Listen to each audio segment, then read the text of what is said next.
GSTV 가족 여러분, 지난 한 주간도 안녕하셨죠? 오늘은 18번째 시간입니다. 신구약 뼈대 세우기, 성경 뼈대 세우기 그 18번째 시간.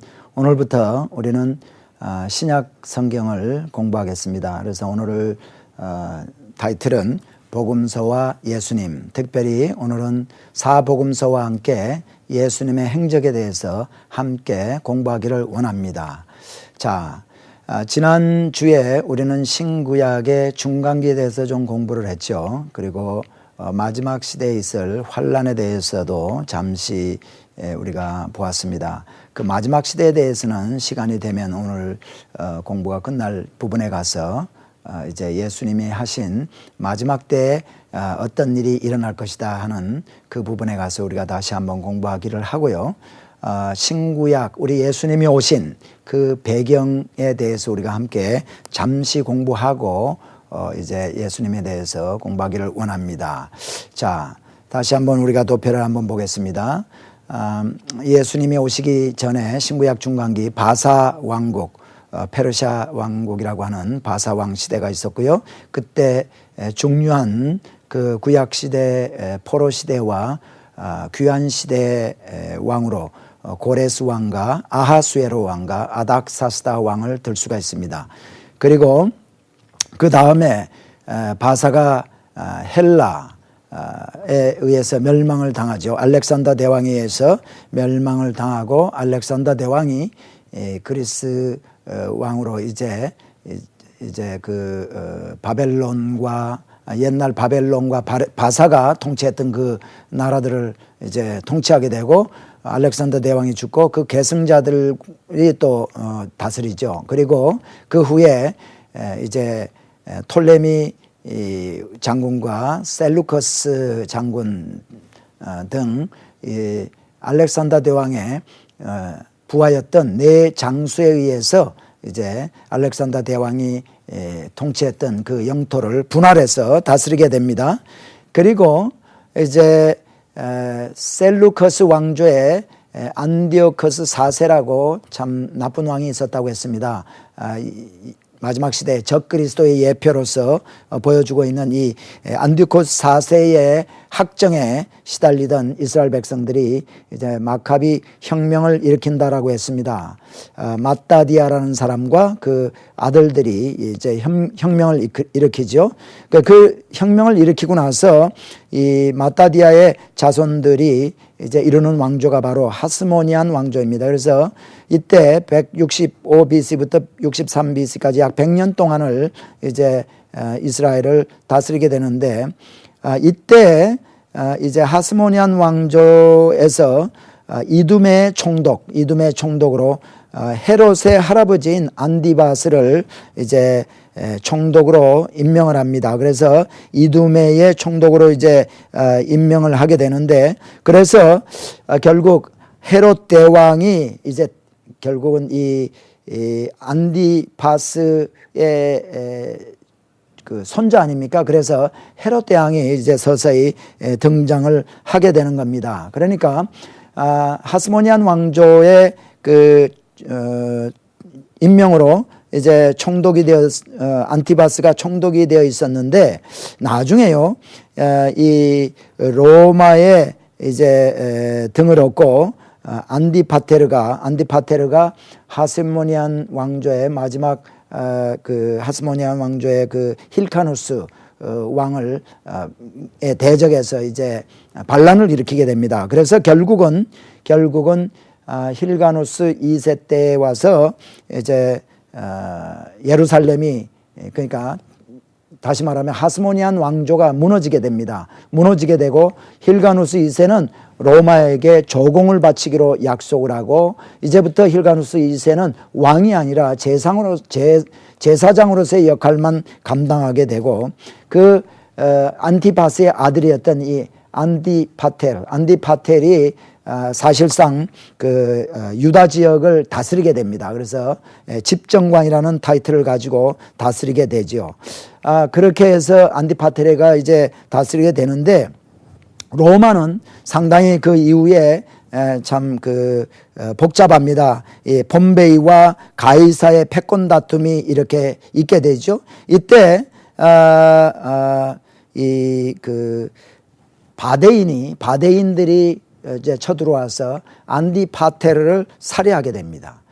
그럴 때 안티파테르의 아들이었던 헤롯 대왕이 이집트로 도망을 가고 이집트에서 다시 로마로 도망을 가서 로마에 있던 그 로마 황제로부터 이제 참 로비를 해가지고 거기에서 유다의 그러니까 이스라엘의 왕으로 임명을 받고 로마 군과 함께 이제 이스라엘에 이제 그러니까 팔레스타인에 들어오게 되는 겁니다. 근데 그때 안티파테르가 이제 바데인에 의해서 이제 살해되고 나서 잠시 동안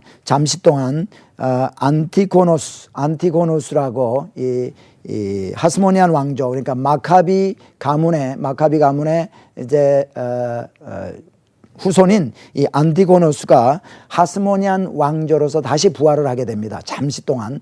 그때 이제 헤롯이 로마에서 로마 황제의 임명을 받고 로마 병사들과 함께 가나안 땅으로 들어와서 안티고노스를 죽이고 이제 명실공히 이 가나안 땅을 그러니까 팔레스타인 지역을 이제 정복을 하게 됩니다. 그래서 그때부터 이 헤롯 대왕이 가나안 땅을 다스리게 되는 거죠. 잠시 지도를 다시 도표를 한번 보겠습니다.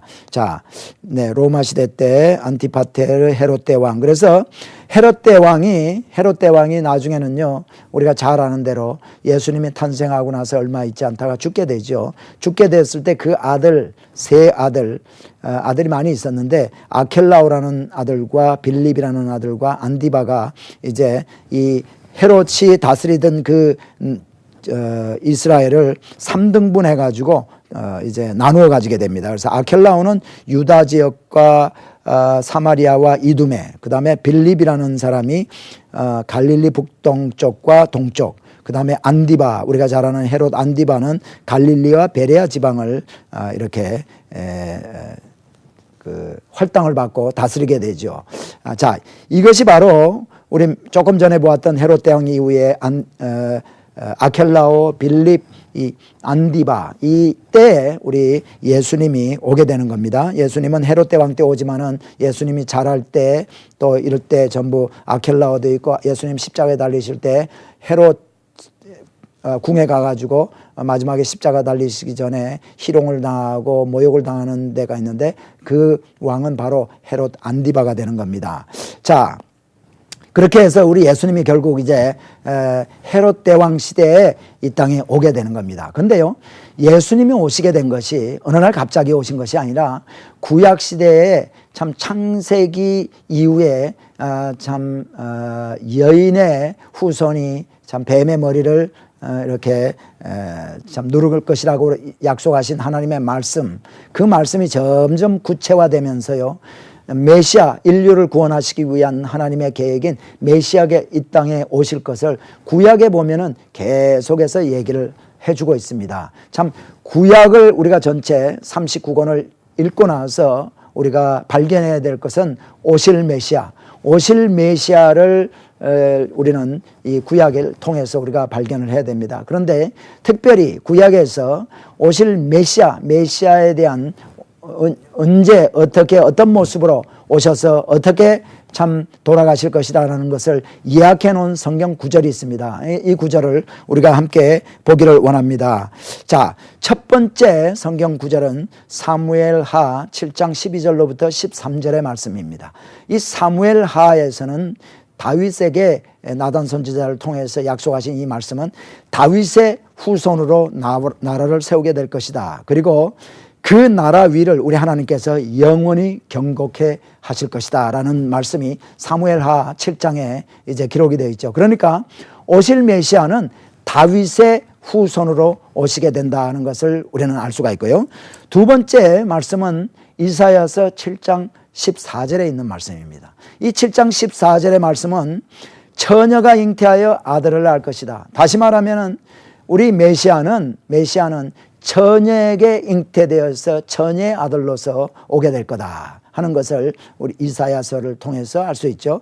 그리고 그의 이름을 임마누엘이라 할 것이다 라는 것이 이제 이사야서 7장 14절에 있습니다. 임마누엘이라는 말은 우리 하나님이 너희 중에 함께 계시겠다는 그 약속의 말씀이죠. 그래서 우리 메시아이신 예수 그리스도가 이 땅에 오셔서 우리와 함께 계실 그분은 처녀로 잉태해서 이 땅에 오실 분이다 하는 것을 또 알 수가 있고요. 그 다음에 세 번째 또 이사야서 53장부터 53장의 그 3절부터 7절 말씀은요, 그 메시아가 어떻게 오셔서 어떤 삶을 살 것인가를 쓴 것을 예언해 주고 있는 말씀입니다.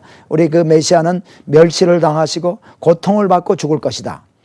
그리고 유월절 어린 양처럼 순수하고 죄가 없으시지만은 죽음을 기꺼이 받을 것이다. 그리고 그분은 바로 우리들의 모든 죄를 위해서 죄를 담당하실 분이다 하는 것이 바로 이사야서 53장 그 유명한 이사야서 53장 3절부터 7절까지의 말씀이죠. 그리고 또 한 구절의 말씀이 있는데 미가서 5장 2절로부터 5절 말씀입니다. 미가서 5장 2절로부터 5절 말씀에 보면은 그 메시아는 베들레헴에서 태어나실 것이라는 것을 이 미가가 예언을 하고 있습니다. 그리고 그분이 이 땅에 오셔서 이스라엘과 전 세계를 통치하실 것이다라는 것을 이제 예언을 하고 있죠. 이렇게 사무엘하 7장, 이사야서 7장, 그 다음에 이사야서 53장, 그 다음에 미가서 5장 이렇게 네 군데에서 어떤 모습으로 누구를 통해서 어떻게 오셔서 어디에 오셔서 어떻게 사시다가 어떻게 가실 것이라는 것을 잘 보여준 말씀입니다. 그러므로 우리 예수님은 그냥 갑자기 어느 날 이제 베들레헴에서 탄생하신 분이 아니라 오래전부터 이제 선지자를 통해서 하나님께서 어떤 모습으로 오실 것이라 예언하신 그분이 바로 이 땅에 헤롯 대왕 때 오시게 되는 겁니다. 자, 그러니까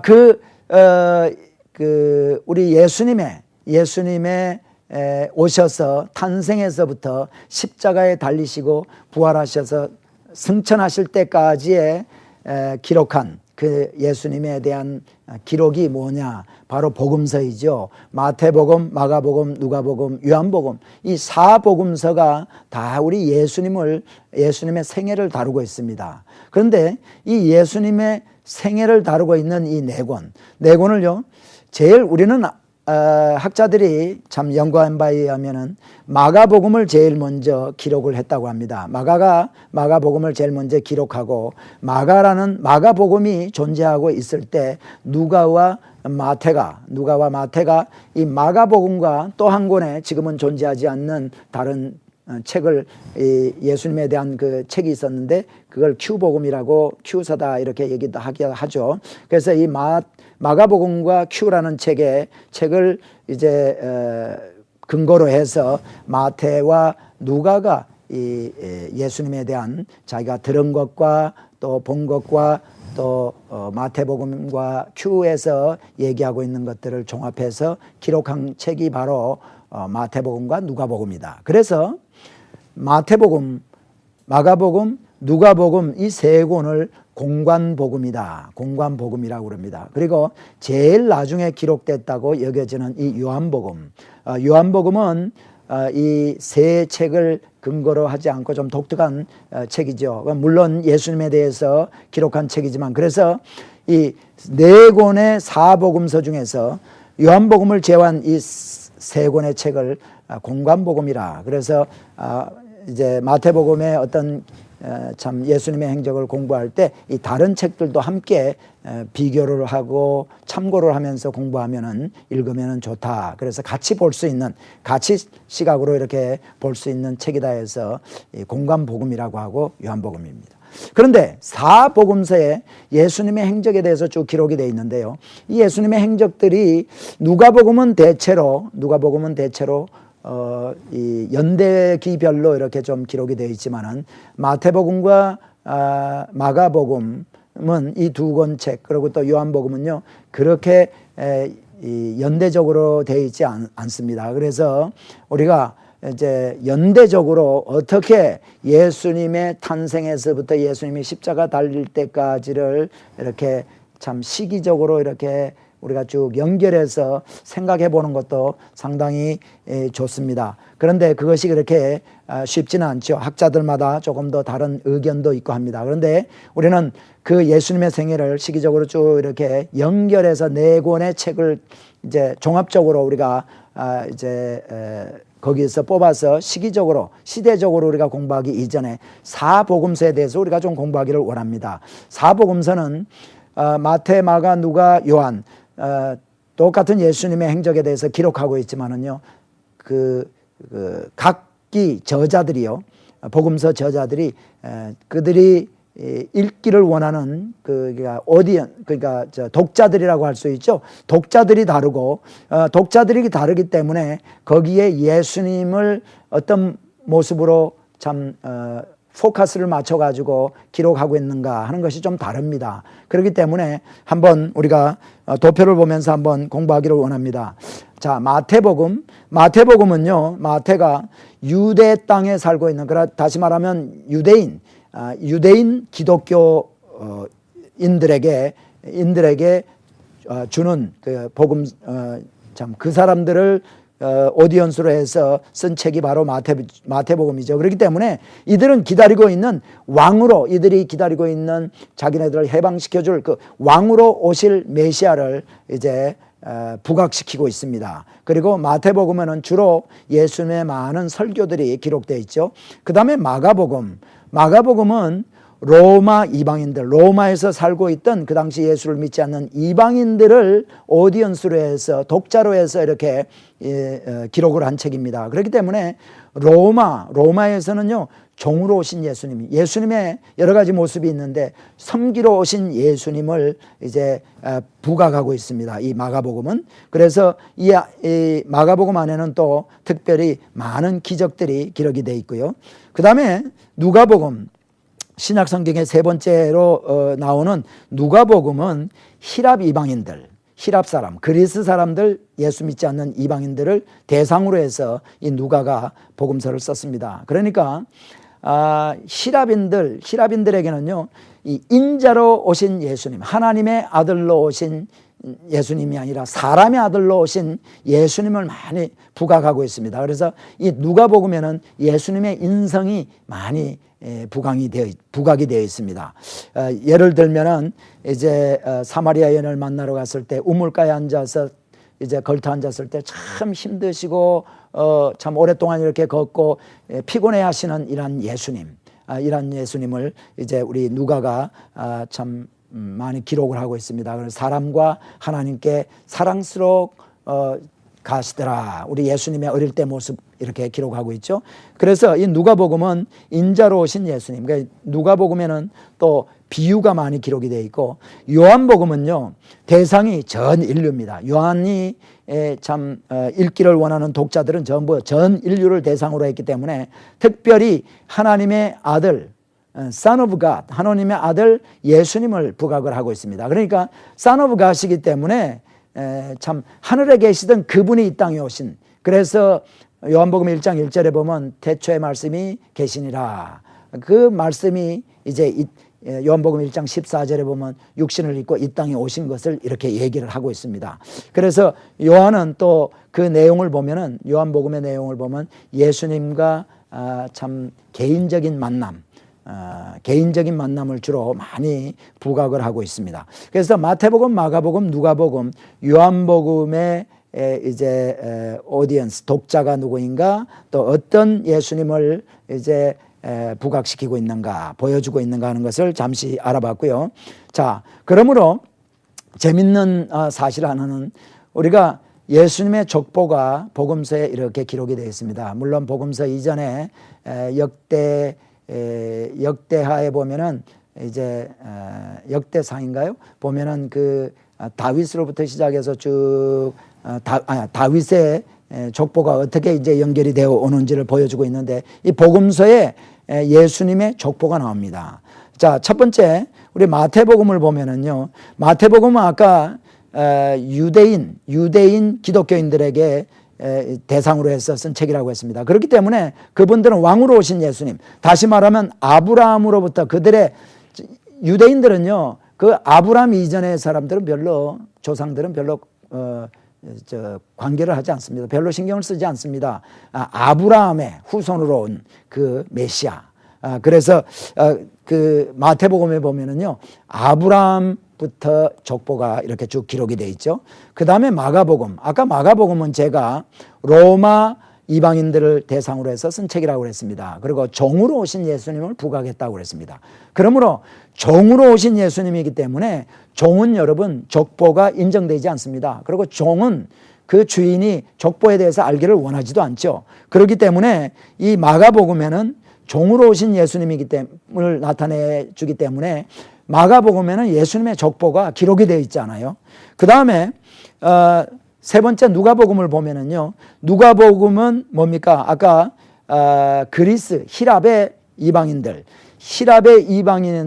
인자로 오신 예수님이라고 했습니다. 인자로 오신 예수님, Son of Man, 인자로 오신 예수님이기 때문에 요셉으로부터 예수님의 아버지인 요셉과 마리아 그 거꾸로 올라가서 쭉 올라가서 아담까지를 거슬러 올라가서 이분 이 지금 메시아로 오신 이 예수님은 바로 아담의 후손이다. Son of Man이다라는 것을 보여주고 있습니다. 그래서 이 누가복음에는 예수님의 인성이 많이 기록이 되어 있다고 했습니다. 그 다음에 요한복음. 자, 여러분, 요한복음은 전 인류를 대상으로 한다고 했습니다. 전 인류.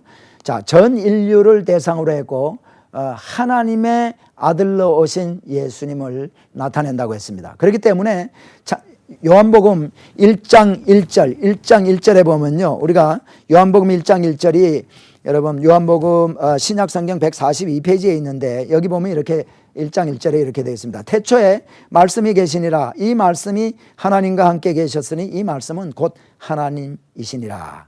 태초에 말씀이 계셨는데 그 말씀이 하나님과 함께 계셨고 그 말씀이 바로 하나님이다. 그런데요, 그 하나님이신 그 말씀이 14절에 한번 보면은 이렇게 되어 있습니다. 말씀이 육신이 되어 우리 가운데 거하시며 우리가 그 영광을 보니 아버지 독생자의 영광이요 은혜와 진리가 충만하더라. 1장 14절. 다시 말하면은 그 말씀, 태초부터 계시던 그 말씀, 하나님이셨던 그 말씀이 육신을 입으시고 이 땅에 오신 것을 바로 1장 14절은 얘기를 하고 있습니다. 그러니까 예수님은 바로 하나님이시다. 그리고 하나님의 아들이시다. 예수님의 신성, 예수님의 divinity, 신성에 대해서 이렇게 포커스를 맞추고 있는 것이 바로 요한복음입니다. 자, 여러분,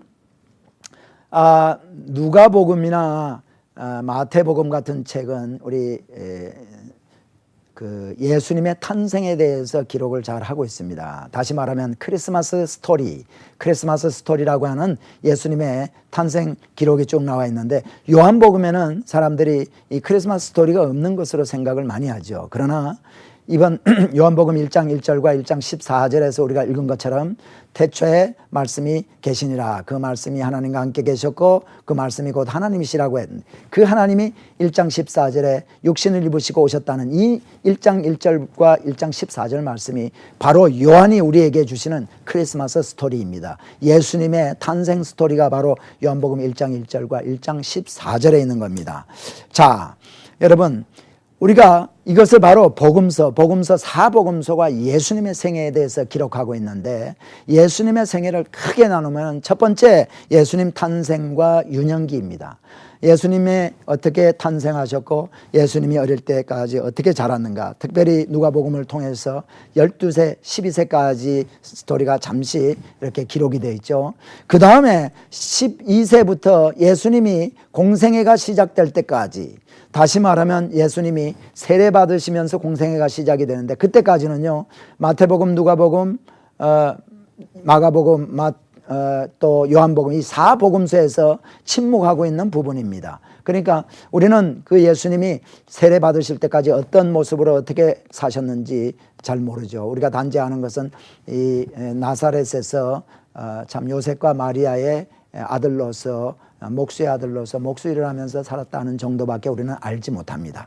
그리고 이제 세 번째 공생의 사역기 약 3년이라고도 하고 3년 반이라고도 하는 이 예수님의 공생애, 그러니까 퍼블릭 라이프죠. 예수님이 세례를 받으시고 또 사역을 쭉 하시고 그 다음에 십자가에 죽으시고 또 장사되고 부활하시고 그 다음에 승천하신 이 스토리, 복음서에서 많은 부분을 차지하고 있는 이 부분, 공생의 사역기가 있습니다. 그러니까 이렇게 세 부분으로 나누는데 두 번째 부분은 우리가 알 수 없는 부분들이죠. 이것이 바로 예수님의 생애인데, 예수님의 생애에 대해서 우리가 좀 더 한번 깊게 한번 탄생에서부터 우리가 한번 시대적으로 시기별로 한번 공부해 보기를 원합니다. 다시 말하면은 사복음서에 이제 나눠져 있는 이 섞여져 있는 예수님의 스토리를 시대적으로 대충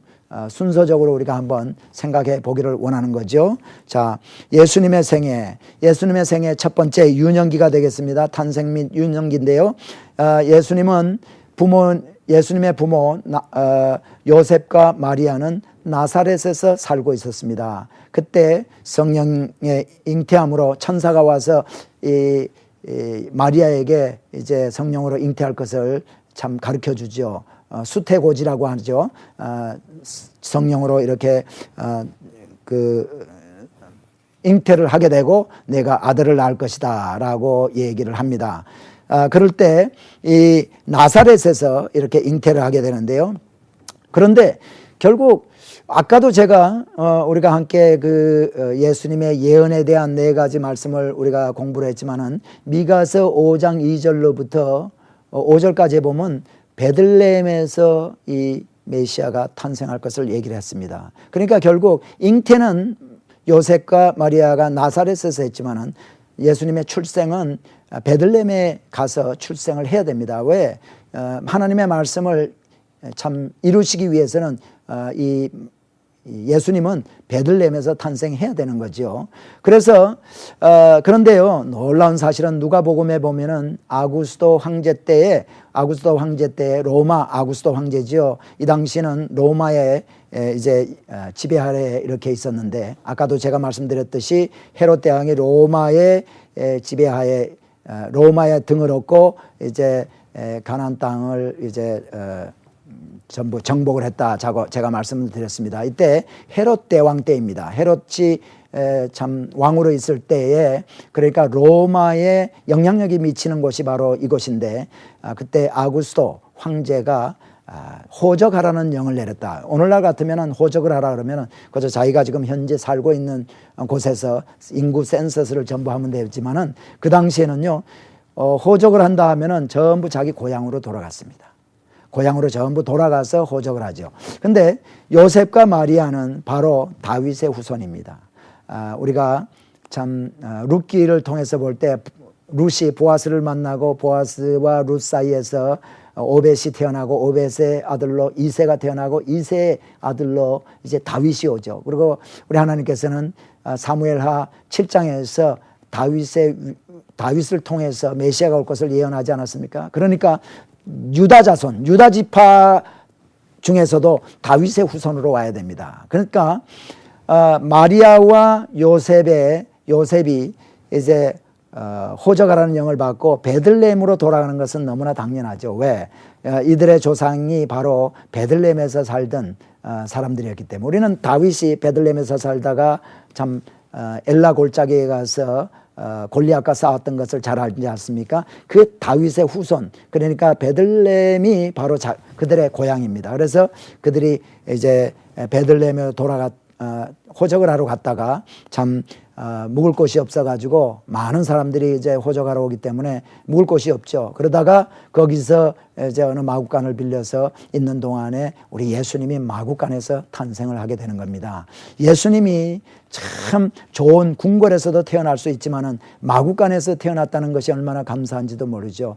예수님은 이 땅에 죄인을 위해서 오시고, 억눌린 자를 위해서 오시고, 가난한 자를 위해서 오시고, 병든 자를 위해서 오신 분이시기 때문에 전 인류를 구원하시기 위해서 오신 분이기 때문에 가장 천한 모습으로, 가장 겸손한 모습으로 마구간에서 이렇게 태어나게 되는 겁니다. 그리고 누가복음에 보면은 예수님이 탄생하시고 나서 마리아와 요셉은요, 결례가 차기까지 기다렸다가 성전에 이렇게 올라가는 것을 보게 됩니다. 올라가서 시므온이라는 선지자와 또 다른 이제 여선지를 만나서 그들로 하여금 참 기다렸던 메시아를 내가 보았으니까 이제는 내가 눈을 감아도 여한이 없다라는 그러한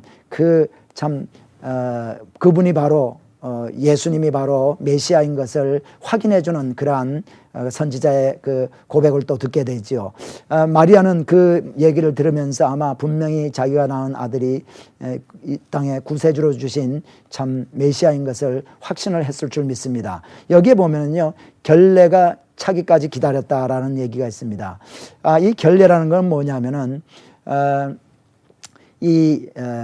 정결케 하는 예식입니다. 예를 들면은 이스라엘 백성들이 죽은 동물을 만졌다든가 죽은 시체를 만졌을 때는요, 어떤 부정하게 됐기 때문에 어떤 일정 기간이 차지 않으면은 하나님 앞에 나가지를 못합니다. 마찬가지로 이렇게 여인이 이렇게 참 아이를 낳게 되면은 40일이라는 기간이 지나야 정결케 된다라고 생각을 했습니다. 그렇게 믿었습니다. 그렇기 때문에 또 모세의 율법에 40일을 그러한 여인들은 이제 부정하다라고 했기 때문에 40일을 기다렸다가 이제 하나님께 참 장자, 그러니까 이스라엘의 모든 초태생들은 애굽을 출애굽할 때요, 참 모든 장자들이 죽을 때 유월절 어린 양 피바름으로 말미암아 참 살려주셨지 않았습니까? 그러므로 하나님께서 모든 초태생은 내 것이라고 했습니다. 그래서 이 초태생인 이 예수님 첫 아들을 하나님께 드리기 위해서 이제 성전에 가게 되는 거죠. 그런 이후에 그런 이제 기록이 또 누가복음이 기록이 되어 있고요. 그 다음에 하나님께서는요, 요셉의 꿈에 이제 나타나셔서 천사를 통해서 헤롯 대왕이 죽이려고 하니까 잠시 애굽으로 피신가 있도록 합니다. 그래서 마리아와 요셉은 애굽으로 이 예수님과 함께 피신을 가게 되죠.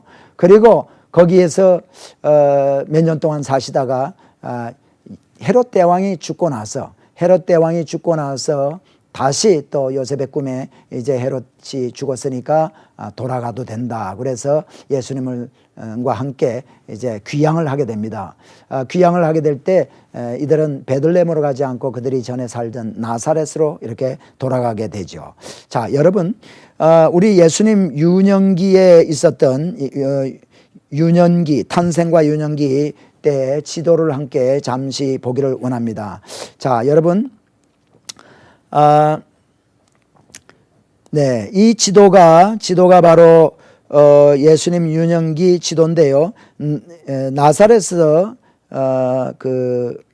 이 지도는 여러분이 지금까지 가지고 계시던 지도하고는 좀 다르지요. 좀 다른 지도지만은 갈릴리 바다가 여기 있고 저 밑에 요단강으로 쭉 내려가서 사해 바다가 있고 여기가 지중해가 왼편 쪽에 있습니다. 자, 그런데요, 나사렛에서 예수님이 이제 예수님의 부모인 그 마리아와 요셉이 이제 호적하라는 아구스도 황제의 영을 받고 이제 쭉 내려가서 베들레헴으로 갑니다. 근데 이 지금 지도에는 이렇게 사마리아를 거쳐간 것으로 이렇게 돼 있지만은 어쩌면은 이 사마리아를 거쳐가지 않았을 것입니다. 사마리아를 거쳐가면 참 부정하다고 생각했기 때문에 아마 이쪽으로 해서 스키토폴리스, 그 다음에 전에 우리 구약시대의 이 도시의 이름은 베스안인데요.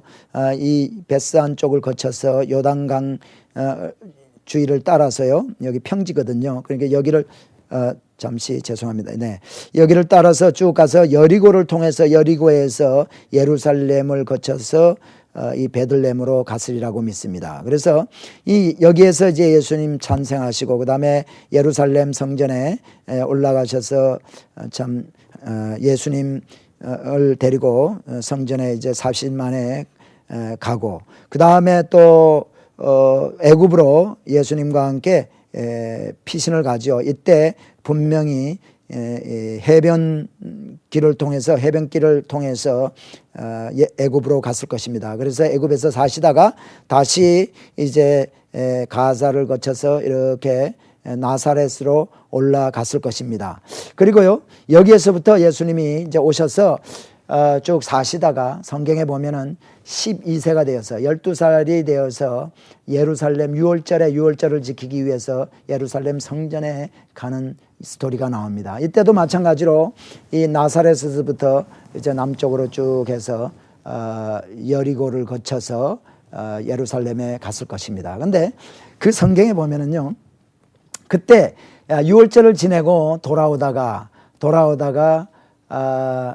예수님과 함께 이렇게 왔었는데 다 와서 보니까 예수님이 없는 것을 알게 됩니다. 예수님은 성전에 그대로 있었는데 이 부모들이 알지 못하고 함께 있는 줄 알고 여리고까지 왔다가 다시 돌아가서 사흘 만에 예수님을 만났다라는 그러한 기록이 있죠.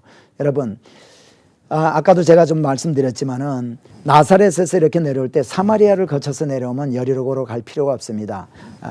나사렛에서 이 베스안, 신약 시대에 들어와서는 스키토폴리스라는 곳으로 이렇게 와서 거기서 요단강 쪽을 쭉 따라서요 오다가 여리고로 통해서 이렇게 올라갔던 것이 분명합니다. 그렇기 때문에 유월절을 지키고 돌아갈 때 이제 아침에 여기는 예루살렘부터 여리고까지는 하루길이기 때문에 모든 사람들이 함께 아마 갔을 것입니다.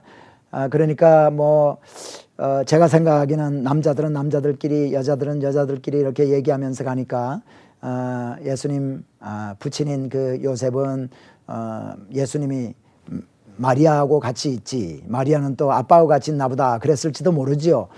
여리고까지 가는 동안 하루 내내 저들은 예수님이 함께 있는 것을 모르고 갔다가 여리고에 가서 이제야 비로소 알게 됨으로 말미암아 거기서 또 하루길이니까 그날 밤에 떠날 수가 없지 않습니까?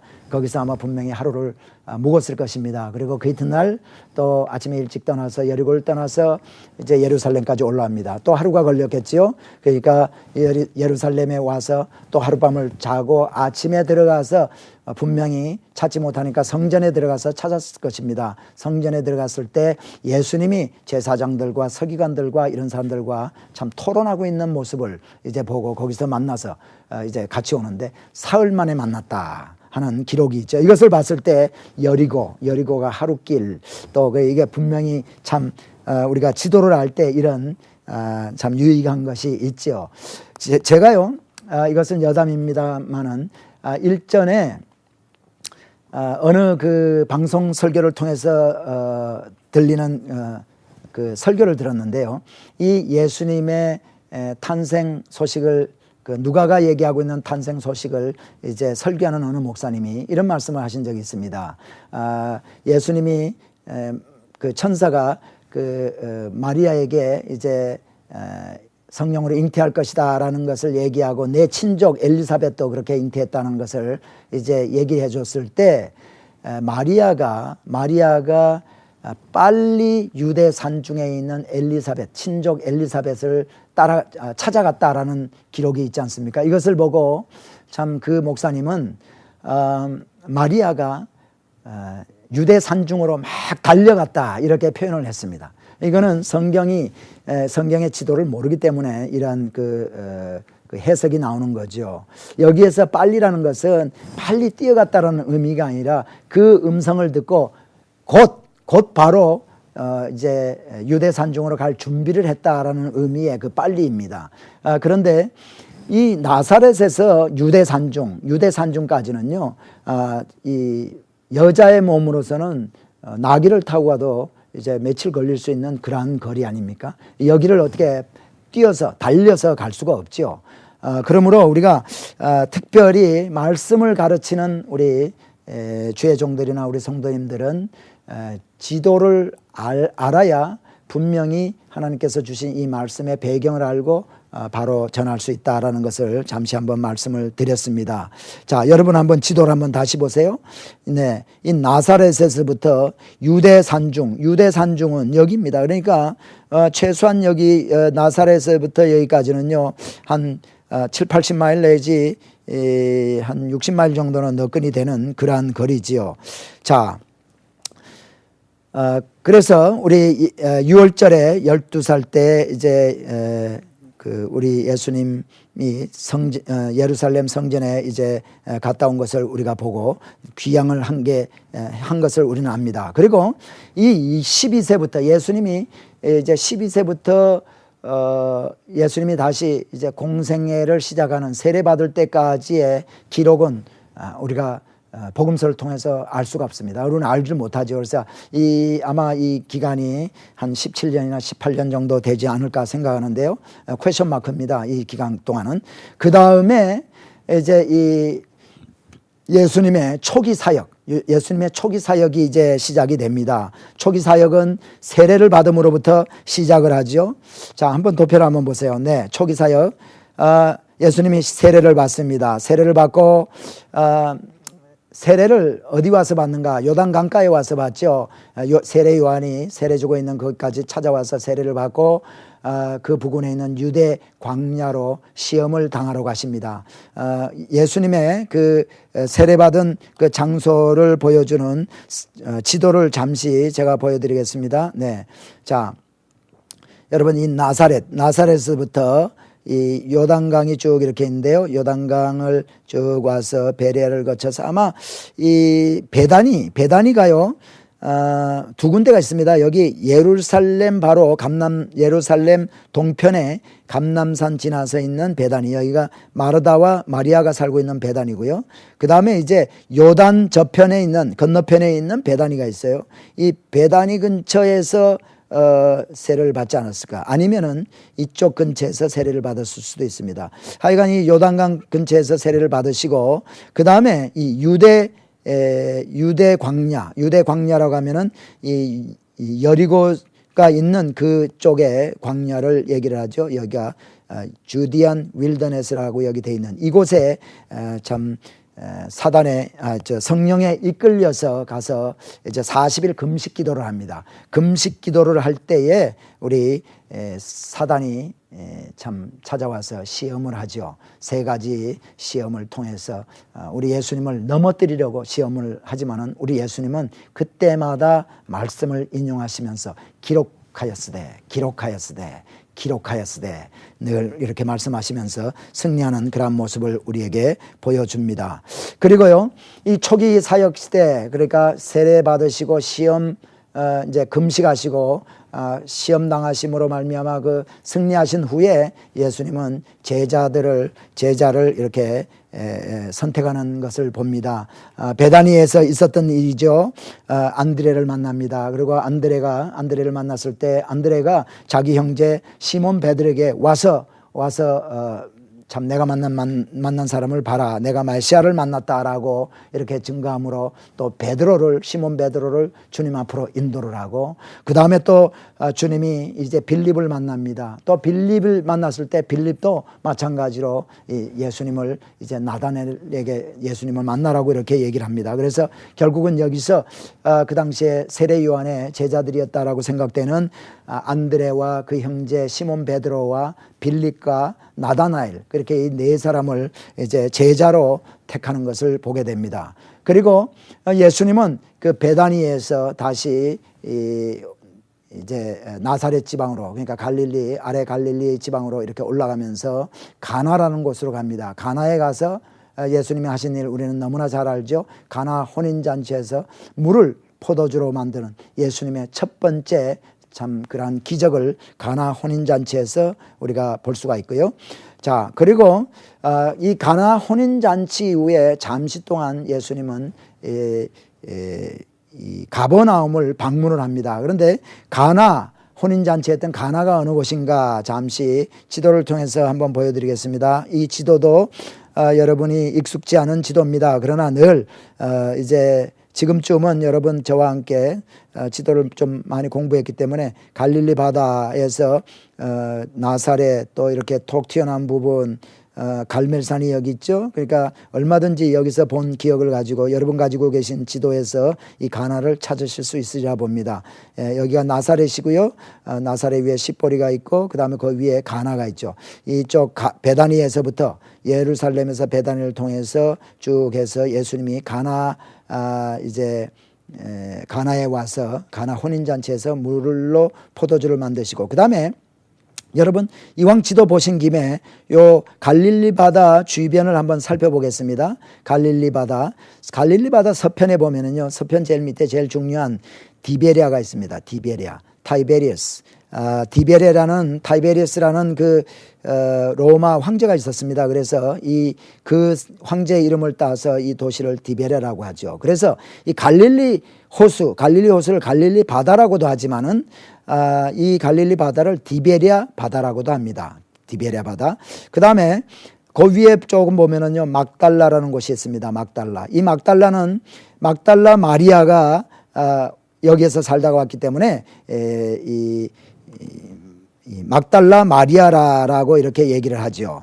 그리고 막달라 마리아에서 조금 북쪽으로 가면서 동쪽으로 가면요, 게네사렛이라는 말이 있죠. 그래서 이 게네사렛 해변이라는 말이 나중에 나옵니다. 게네사렛 해변, 이 주위를 말하죠. 게네사렛. 그리고 게네사렛에서 더 동편으로 가면은요, 가버나움이 있습니다. 이 가버나움은 상당히 그 당시에 예수님 당시에 중요한 도시였습니다. 상당히 큰 도시였습니다. 왜냐하면은 애굽에서부터 저 북쪽으로 올라가는 아주 메이저 도로의 그 주도로죠. 주도로가 지나가는 그런 큰 도시였습니다. 이 가버나움. 그래서 예수님이 지금은 가버나움에 이제 잠시 방문을 했지만 나중에는 가버나움으로 예수님의 이 선교 기지를 옮기게 되죠. 그리고 이 가버나움에 동편에 벳세다가 있습니다. 그리고 벳세다 광야는 그 위쪽에 있는데 이 벳세다, 그리고 벳세다 광야에서 오병이어의 기적을 일으켰던 그 사건이 있고요. 그 다음에 쭉 갈릴리 바다 동편 쪽으로 오면 걸기사라는 곳이 있죠. 여기가 거라사라는 그러한 곳인데 예수님이 참 귀신 들린 자의 귀신들을 쫓아내어 줬을 때 돼지 속에 들어가서 다 돼지가 몰사했다라고 여겨지는 곳인데 몇 군데가 그런 데가 있습니다. 여러분 지도를 이제 저와 함께 잠시 보았습니다. 그리고 가버나움을 방문하고 그 다음에는요, 예수님의 유월절 때 이제 예수님이 그 전에도 뭐 유월절 방문하셨겠지만은 성인이 되고 나서 예수님이 세례받고 나서는 이번이 처음 유월절 예루살렘 방문입니다. 이것을 도표를 통해서 또 한번 볼까요? 네, 그러니까 유월절 예수님이 예루살렘을 방문합니다. 그래서 위에 여기 화살표 유월절 방문했습니다. 그리고 거기에 가서 하신 일이 성전을 청소합니다. 참 돈 바꾸고 거래하고 막 하는 사람들 보고 내 아버지 집은 기도하는 집이다 그러면서 이제 청소를 하고 청결케 하죠. 그리고 여기서 니고데모를 만납니다. 그래서 참 거듭나야 한다, 물과 성령으로 거듭나야 한다라는 말씀을 또 하시고, 그리고 이곳에 유월절에 가시고 나서 유대 지방에 사역을 하십니다. 세례 요한도 세례를 주고 있지만은 이때 예수님도 이제 갈릴리 바다에 나가셔서 세례를 하고 유대 지방에서 예수님이 사역을 하시죠. 그리고 하시다가 예수님은 이제 갈릴리로 돌아오게 되는데 이때 사마리아 지방을 통과하게 됩니다. 사마리아 지방을 통과하는데 사마리아 지방을 통과하면서 이제 만나는 누구를 만납니까? 사마리아 여인을 만나지요. 그래서 사마리아 여인이 예수님을 만나고 예수님이 바로 참 누군가를 알게 되고, 그래서 물동이를 버려두고 나가서 내가 만난 사람을 와서 만나라고 이렇게 참 전하는 사마리아 여인, 그것을 봅니다. 사마리아 여인을 만나는 곳은요, 세겜 근처, 우리가 잘 알죠? 세겜 아브라함과 야곱이 와서 이렇게 처음에 장막을 치고 살았던 곳, 그것이 바로 세겜 아닙니까? 거기 가면 세겜 바로 동편으로 조금 떨어진 곳에 수가라는 곳이 있습니다. 거기에 우물이 있는데 그 수가성 여인이 우물에 낮에 이제 물을 얻으러 왔다가 물을 길러 왔다가 예수님을 만나게 되는, 그래서 사마리아 여인을 이제 만나게 되고요. 또 예수님은 이제 나사렛에 올라가십니다. 올라가셔가지고 가버나움으로 이사를 가십니다. 가버나움으로 이제 이사를 가시는데, 가버나움 지도를 이제 또 잠시 한번 보기를 원합니다. 자, 아까도 제가 말씀을 드렸지만 나사렛에서 이렇게 막달라를 거쳐서 게네사렛을 거쳐서 가버나움으로 이제 예수님의 기지를 옮깁니다. 이제부터 참 선교와 전도와 이제 대중 사역을 하시게 되는데, 가버나움으로 이렇게 옮기게 되죠. 여러분, 여기에서 보면은 이 까만 표시가 바로 아주 주도로입니다. 이 주도로가 이 가버나움을 통해서 북쪽으로 가면은 다메섹으로 가고, 밑으로 가게 되면 애굽으로 이제 가게 되죠. 무깃도를 거쳐서요. 이 가버나움으로 옮기게 되는 것을 우리는 봅니다. 자, 이렇게 옮기시고 나서 그곳에서 다시 가버나움에서 우리 예수님이 다시 제자들을 다시 이렇게 부르는 부분이 나옵니다. 성경에 보면은 베드로와 요한 같은 사람은 이 요한복음에서는 베다니 근처에서 이렇게 부르신 것으로 이렇게 기록이 되어 있고, 또 이제 마태복음인가요? 누가복음인가? 여기 보면은 이제 갈릴리에서 가버나움 근처에서 그물로 고기를 잡고 있는 안드레와 시몬 베드로를 부르시는 것이 나오는데, 아마 이쪽에서 아까 베다니에서 먼저 부르시고 다시 헤어졌다가 다시 이제 부르시는 게 아닌가, 이렇게 보면 우리가 분명해질 것 같습니다. 그래서 여기서 낚시 그물을 내리고 있는 이제 안드레와 베드로를 부릅니다. 내가 사람 낚는 업으로 너희를 삼으리라 해서 이렇게 따르게 되고, 그 다음에 또 이제 배에 타고 있던 이제 야고보와 요한, 야고보와 요한도 형제고 베드로와 이 안드레도 형제지요. 그래서 이 네 사람을 부르는 장면이 나옵니다. 그러니까 초기 사역에는 이렇게 보니까 예수님이요, 참 이제 사역을 시작하는 그 선포와 다름없는 세례를 받으시고, 그 다음에 제자들을 이렇게 부르시는 것을 이렇게 보게 됩니다. 그리고 예수님의 신성을 나타내는 그 가나 혼인잔치를 또 우리가 보게 되고요. 그 다음부터 이제 그 이후에 네 제자를 부르시고 나서 우리는 예수님의 중기 사역이다라고 얘기를 할 수가 있는데, 가버나움에서 이제 이 예수님께서 사역을 순회 전도를 하면서 사역을 하시죠. 이때는 많은 병자들을 고칩니다. 참으로 많은 병자들이 이렇게 몰려와서 예수님이 한적한 곳에서 늘 가서 기도하시는 모습도 우리가 이렇게 보지요. 그리고 두 번째 예수님의 그 공생의 사역 이후에 두 번째로 예수님이 예루살렘으로 이제 유월절을 지키기 위해서 내려가십니다. 도표를 한번 보세요.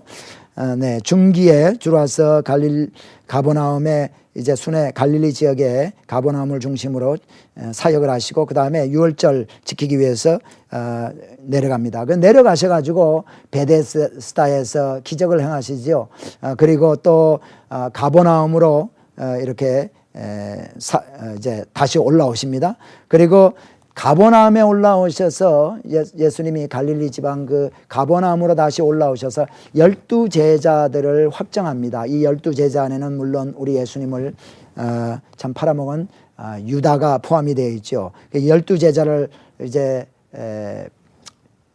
확정하시고, 그 다음에 그 가버나움 근처에 있는 팔복산이라는 곳에서 산상수훈, 우리 예수님의 유명한 산상수훈을 이제 가르치시고, 또